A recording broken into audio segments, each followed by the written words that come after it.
আজ আমার বন্ধুর গল্প নিয়ে আসছি, শুনবেন? গল্পটা ভালোই হবে।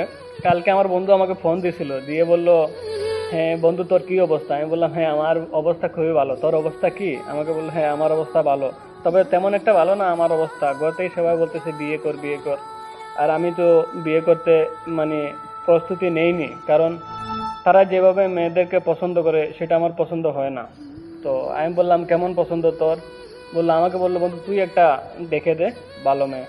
তা আমি বললাম, ভালো মেয়ে আছে, কাজকর্ম জানে, পড়াশোনা অনেক করেছে, কিন্তু সমস্যা হচ্ছে গায়ের রং একটু কালো।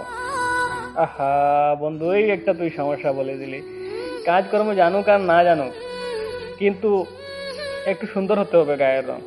তো দর্শক, আপনাদের মাঝে এই কথাটা রইলো যে তুমি সুন্দরী মেয়ে আনবা, আবার ও কাজকর্ম না জানলে ওর মা বাবাকে গালিগুলোজ করবা।